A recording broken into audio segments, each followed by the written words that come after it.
Hello అందరికీ, ఇది previous video continuous vlog అనమాట. అయితే సరోజినీ నగర్ మార్కెట్ నుంచి వచ్చాక చెప్తున్నాం అనమాట. అసలు నేను ఏం తీసుకోలేదు, నేను అనుకున్నది తీసుకోలేదని చెప్పి చెప్తా ఉన్నా వీళ్ళకి. ఇది అరౌండ్ ఒక 12 అయిందనమాట నైట్. అప్పుడు ఫుడ్ ఆర్డర్ పెట్టుకుని తిన్నాము. వీళ్ళందరూ fried rice, veg fried rice, chicken fried rice అవి పెట్టుకుంటే, బట్ నేను తరుణ్ మాత్రం కొంచెం కేఎఫ్సీ మీద క్రేవింగ్ ఉన్నింది నాకు. ఆల్మోస్ట్ ఒక 6 to 1 year అయిపోయింది అనమాట తిని. సో తిందాము అని చెప్పి మేమిద్దరం చికెన్ ఆర్డర్ పెట్టుకున్నాం. మీరు చూడండి నా ఎక్స్ప్రెషన్స్, నేను ప్రతి ముక్క నేను ఆస్వాదిస్తే ఎలా తిన్నానో. అయితే ఈ వీడియో ఎండ్ దాకా చూసేయండి. ఆ 2 daysలో జరిగిన, ఇది 2 days వ్లాగ్ అనమాట. 2 daysలో జరిగిన అసలు మామూలుగా ట్విస్టులు జరగలేదు నా లైఫ్లో. మొత్తం మిస్ అవ్వకుండా చూడండి, మంచి ఫన్ ఉంటుంది. మీకు ఫన్ను, నాకు ఫ్రస్ట్రేషన్. హలో ఫ్రెండ్స్, టైం వచ్చేసి 1:20 సంథింగ్ అవుతుందన్నమాట. సో ఇంకా పార్క్ చేసేసి ఇంకా 3కి అలా స్టార్ట్ అయిపోవాలి. సో అప్పుడు ఆ టైంకి ట్రైన్ ఉందన్నమాట. ఇక్కడైతే చూసారా వీడియోస్ మంచిగా తీసుకోవచ్చు. సో అసలు వర్త్ అసలు అంతే, చాలా బాగుంది. సో ఇప్పుడు ఇక్కడ బాగా చేస్తాం.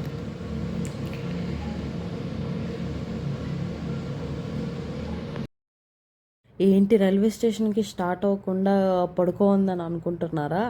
ఇదే అనమాట, ఇది ట్విస్ట్ నెంబర్ 1. ఇక్కడ ఏమైందంటే అది ఇంకా వెయిటింగ్ లిస్ట్లో పడిపోయాయి అనమాట టికెట్లు. ఇంకేం చేద్దాం, మా వాళ్ళందరూ తిట్టారు, నార్త్ సైడ్ నుంచి జనరల్లో వెళ్ళడం సేఫ్ కాదు, మూసుకొని ఉండండి అని చెప్పి తిట్టారనమాట. హాయ్ ఫ్రెండ్స్, మా టికెట్లు క్యాన్సిల్ అయిపోయాయి ఫ్రెండ్స్. ఏం చేయాలో అర్థం కాక కామ్గా రూమ్లో కూర్చో ఉన్నాం ఫ్రెండ్స్. తర్వాత ఇంకా బిర్యానీ ఆర్డర్ పెట్టుకొని, సాఫ్రాన్ చెప్పా కదా, సాఫ్రాన్ దగ్గరే అని చెప్పి, ఇంకా ఆ రోజు సండే కాబట్టి బిర్యానీ ఆర్డర్ పెట్టుకొని తిన్నామన్నమాట ఫుల్గా. ఇంకా ఇక్కడ యానిమల్ మూవీ పెట్టుకొని చూస్తూ ఉన్నాము. కంటిన్యూస్గా సినిమాల మీద సినిమాలు. బయటికి వెళ్దామంటే ఖర్చు అయిపోద్ది, ఎందుకు వచ్చిందిలే మూసుకొని రూమ్లో కూర్చొని తిందామని చెప్పి. అసలు మామూలుగా మాకు లిటరలీ ఆ రోజు మొత్తము బిగ్ బాస్ హౌస్ లాగా అనిపించింది అనమాట. తినడం పడుకోవడం. కాకపోతే అక్కడ టీవీలు, ఫోన్లు ఇలాంటివి ఏమి ఉండవు. ఇక్కడ అన్నీ ఉంటాయన్నమాట. నిద్ర ఎప్పుడు కావాలంటే అప్పుడు పడుకోవచ్చు. బట్ మేము పడుకోలేదు, మేము మాట్లాడుకుంటా తిరుక్కుంటానే ఉన్నాం అన్నమాట.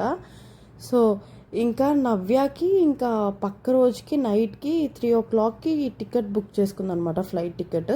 సో నవ్యని డ్రాప్ చేయడానికి వీళ్ళందరూ పడుకుంటే నేను, తరుణ్, నవ్య వెళ్ళామన్నమాట. సో అప్పటికే నిద్ర వచ్చేసింది. నేను లిటరలీ నవ్య కోసమే నేను ఒక 3 o'clock దాకా మేల్కున్నాను. సో నవ్యని ఇంకొకరు పెట్టేసాను అనమాట. తొందరగా వెళ్ళిపోతున్నాను ఇంటికి. సో ఇంక తర్వాత రూమ్కి వచ్చేసి పడుకునేసాము. పడుకొని అందరూ ఒక 11:30, 12 ఆ టైంకి లేచారనమాట. సో ఎవరి పాటికే వాళ్ళు బ్రేక్ఫాస్ట్లో పెట్టుకొని పెట్టుకున్నారు. బట్ నన్ను అడిగితే నాకు వద్దని చెప్పాను అనమాట. సో ఇది ఇక్కడ చూసారా, నిజంగా బిగ్ బాస్ హౌస్ లాగా అనిపించింది ఫ్రెండ్స్ ఆ రోజు మాకు. మేము అదే అక్కడ కరెంట్ టాపిక్ నడుస్తుంది అనమాట. నేను వాయిస్ ఓవర్ పెట్టలే, వీళ్ళు సాంగ్స్ పెట్టారని చెప్పి. సో వాళ్ళేమో సోఫాల మీద, మేమేమో ఆ ఏసీలకి బెడ్షీట్లు కప్పుకొని పడుకొని మాట్లాడుకుంటా. అసలు ఇదనమాట, ఇది ట్విస్ట్ నెంబర్ 2. అప్పటిదాకా కామ్గున్న మేము, అంటే వాళ్ళు కామ్గానే ఉన్నారు. సో వేరే అమ్మాయి, నా ఫ్రెండ్ స్టేటస్ పెడితే ఇండియా గేట్ అని, ఇన్ని రోజులు మనం ఇక్కడ ఉన్నాము, ఒక్కరోజన్నా వెళ్ళకుండా ఉన్నామా, మనం ఖచ్చితంగా వెళ్ళాలని చెప్పి ఇంకా అప్పటికప్పుడు వెళ్ళామన్నమాట. వీళ్ళిద్దరు రాలేదు, పవన్, తరుణ్ రాలేదన్నమాట. తేజ, అమ్మాయిలమందరం కలిసి వెళ్ళామన్నమాట. సో ఇక్కడ నేను చేసిన బిగ్గెస్ట్ మిస్టేక్ అనమాట. సో ఇక్కడ నుంచి ఇంకా అక్కడికి ఒక 1 hour పట్టిందనమాట ట్రావెలింగ్ టైము. ఇంకా ఫుడ్ పొద్దున ఏం తినలా, పొద్దున కొంచెం స్టమక్ అప్సెట్ అయిందని చెప్పి ఏం తినలేదు. సో మధ్యాహ్నము ఏం తినలేదు. ఇది అప్పటికప్పుడు అనుకున్న 3 గంటలకో 2:30కో అనుకున్న ప్లాన్ అనమాట, ఇండియా గేట్కి వెళ్ళాలని చెప్పి. సో మొత్తానికి అక్కడి నుంచి ట్రావెల్ అయ్యి వచ్చేలోపు ఒక 4:30 అలా అయిందనమాట. సో అక్కడి నుంచి విధానసభ అన్నీ చూసుకొని అయ్యేలోపు 6 అయిందనమాట. సో అప్పుడు ఒక బాంబ్ బ్లాస్ట్ జరిగింది. మా ఆయన ఏమో ఫ్లైట్ టికెట్ బుక్ చేశాను నీకు వచ్చేసాయని చెప్పారనమాట. సో నాకు full luggage, three bags luggage ఉంది. సో నేను ఖచ్చితంగా అది అలా ఉండదు. ఫ్లైట్లో లగేజ్ ఎక్కువైపోతే పర్ కేజీ 600. నా దగ్గర ఇంకా 600 పెట్టుకునే కంటే నేను ఇంకా కొరియర్ చేయడమే బెస్ట్ అని అనుకుని, ఆ టైంలో కేరళ ఎక్స్ప్రెస్లో నా ఫ్రెండ్ వస్తున్నారనమాట, one of the friend. So తనకి లగేజ్ అప్పచెప్పాలి. నాకేమైందంటే పెద్ద ట్రాలీ బ్యాగ్ అనమాట. నాకేమైందంటే ఇక్కడ నాకు చాలా లేట్ అయిపోయింది. ఫుల్ అంటే ఇది ట్రాఫిక్ కదా, అందరూ ఆఫీసుల నుంచి వెళ్ళేవాళ్ళు, స్కూల్ నుంచి వెళ్ళేవాళ్ళు, అంత కరెక్ట్గా 6 o'clock అంటే ఖచ్చితంగా అది పీక్ టైం అనమాట. సో నేను అక్కడ ఇరుక్కుపోయాను అనమాట.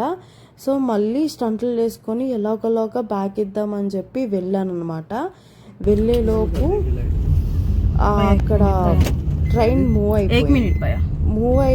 అయ్యి ఒక దగ్గర ఆగిందనమాట. అప్పుడు నేను మళ్ళీ అందుకున్నాను. అసలు ఇలా ఏ రోజు జరగలేదన్నమాట నా లైఫ్లో. సో చాలా చాలా చాలా చాలా స్టంట్లు చేశాను నేను ఈరోజు. యాక్చువల్గా ఫ్లైట్ బుక్ అయింది, నాకు చాలా బ్యాగ్ ఉందన్నమాట, లగేజ్ ఎక్కువ ఉంటే. సో నా ఒక ఫ్రెండ్ నెల్లూరుకి వెళ్తుంటే సో తనకి ఇద్దామని చెప్పి వెళ్ళాను. అన్ఫార్చునేట్లీ అతను కూలీ ఉంటాడు కదా, అతను వచ్చేసి బ్యాగ్ తనకి ఇచ్చాను అనమాట. ఎక్కువ టైం పాస్ అయిపోయింది. 8:10కి అయితే మేము అంటే చాలా ట్రాఫిక్ ఇరుక్కుపోయాము. 8:13 అరౌండ్ 8:20 అలా వెళ్ళామన్నమాట. బట్ అక్కడ ట్రైన్ ఉన్నింది. సో ఎందుకు మిస్ అవ్వాలని చెప్పేసి వెళ్ళాను. నేను ఎక్కగానే ట్రైన్ మూవ్ అయిపోయింది. నా గీత ఏమో ప్లాట్ఫామ్ మీద ఉంది, నేనేమో ఎక్కేసా. సో నాకు ఇంకేం చేయాలో అర్థం కాక సో మళ్ళీ నేను ఉత్తరప్రదేశ్లో దిగి మళ్ళీ ఉత్తరప్రదేశ్ నుంచి మళ్ళీ ఇంకొక ట్రైన్ అందుకొని ఇప్పుడు 5:45కి నాకు మళ్ళీ ఫ్లైట్ ఉందన్నమాట. సో ఇన్ని స్టంట్లు చేసా వితౌట్ టికెట్. సో నా లైఫ్లో ఎప్పుడు చేయలేదు. సో ఈ విషయం నేను ఇంకా మా ఆయనకు కూడా చెప్పలేదు. ఈ వీడియో చూస్తే ఖచ్చితంగా పడతాయి నాకు.